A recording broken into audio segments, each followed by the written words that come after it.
So all related to state management.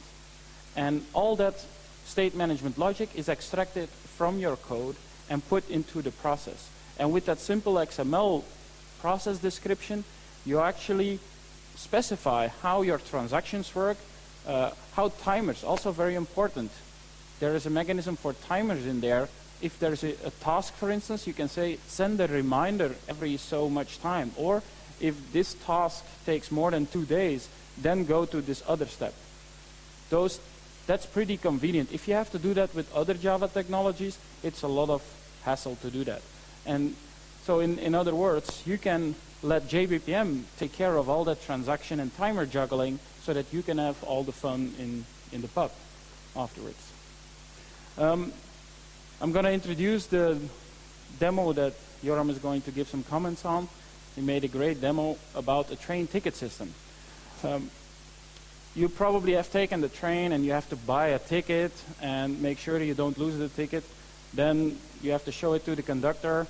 But all that paperwork and the coins you need to actually buy the ticket, that's so 2008. So the solution is that you're going to use your mobile phone from now on with an application or a demo application we called jBPM on Rails. It's also downloadable from the website, and if you look at Joram's blog, it's more explained in more detail. So there's a mobile phone. Suppose you want to take the train from Krakow to Warsaw, for instance. Then you send an SMS with Krakow, Warsaw to a certain number. And before you do that, you have to register an account with the train company. So you register an account and you put some money on it. Once you have an account, you can start sending SMSs and say, I want to go from Krakow to Warsaw, and send that SMS. Once the train company receives that SMS, the process will start, because this is a process that runs in the train company. What will happen is the quote will be calculated, how much will this ticket cost for you, and then they will check if you have enough credit. If you have enough credit, a price quote is sent to your mobile. First of all, the external system is contacted to calculate the quote, and then the price quote is sent back to your mobile. Then you have an option to either do nothing, in which there will be a timer that expires, right? Because then you are actually here in the accept quote. There's a timer on it. If you wait too long, the timeout will fire, the process will end. And if you respond with, I accept this quote, then your money is taken from your account, and the train conductor will know that you have paid. You just have to show your mobile, and then he knows that the phone number, let's say, is then proof that you have paid for the ticket. So you send that accept message. So that's a bit the application. The nice thing about jBPM, in that, not sure to what extent, to some extent we'll be able to show this, that you have your own world, you have your own application. So in this case, it's for instance a ticket. A ticket might be an entity bean or a hibernate entity. So you have your own user tables, which has tickets or insurance claims or whatever, which your own data associated to it. And jBPM is very good at binding jBPM and your own data together. It's very easy to do so. How in your application you would typically see that you have a web request coming in. Somehow there is a ticket service, that's user code that you write, and there's a kind of method here that does some updates to your user code. So for instance, a ticket is changed or updated or deleted, and a process operation is invoked. And both of them are in the same transaction. So that's very nice that if something goes wrong, both updates are rolled back. So I think now it's time that Joram will explain some more about... Yeah. Okay, thank you, Tom. Now, for the demo, we didn't want to insult Murphy here on this very cold morning by giving you a live demo, and probably the laptop will just blow up in our face. So we have pre-recorded a movie back home, which gives us the benefit that I can actually concentrate on talking something that is understandable, and that you can concentrate on watching something that's actually interesting. So if my little sidekick gets it going, oh, gets it going too fast. Yeah, thank you.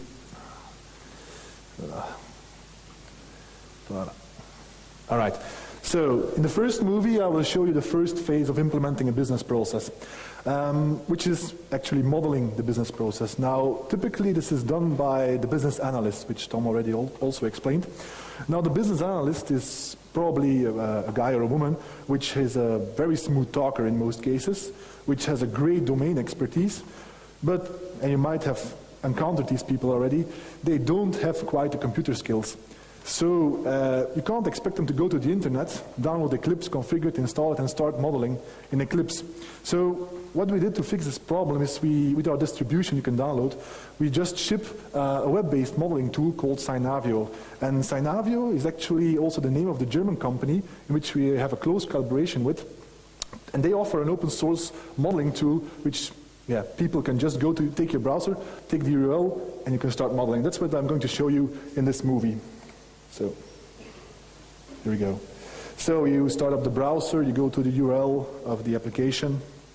There you have the Synavio workspace. You create a new folder called demo. You create a new GPDL process.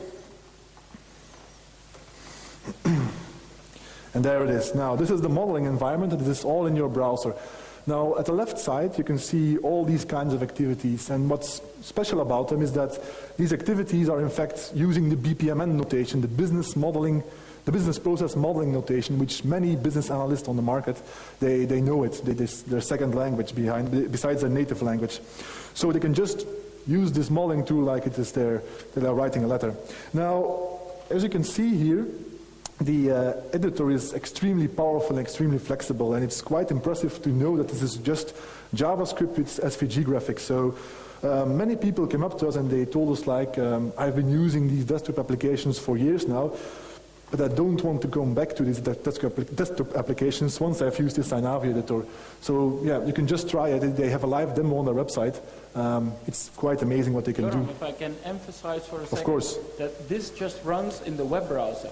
So you don't need to install anything. If your business analyst guy wants to collaborate, he doesn't have to install any software. He just serves to the URL and he gets this whole application inside his browser. Thank you.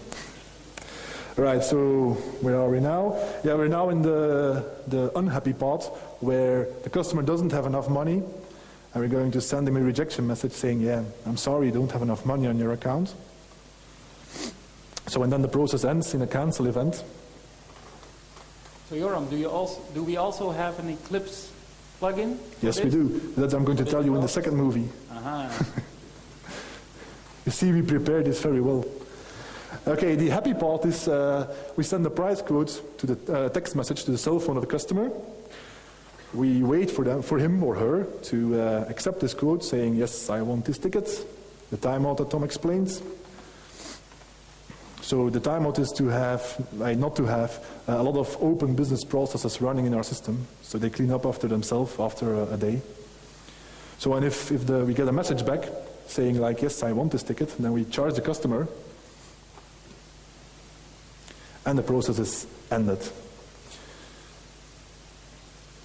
And as you can see, this is all SVG graphics in fact, so you can do a lot of cool stuff like zooming in infinitely and zooming out infinitely and making big posters to hang above your bed without losing quality. So that's what's shown here. And now we can actually save this Bpmn model, and it will actually be stored on the hard disk as a GPDL file, so which means that you can just take this GPDL process and run it with our jBPM engine. So yeah, the business analyst, he likes to talk a lot, so he's typing some stuff. So he saves it onto the desktop, and which I will show you now. So there it is, there's a repository on my desktop, demo folder. So we just copy the process into Eclipse, we paste it, and voila, as Tom already told you, we have an Eclipse plugin, which makes the process look exactly as the business process analyst made them look. And the developer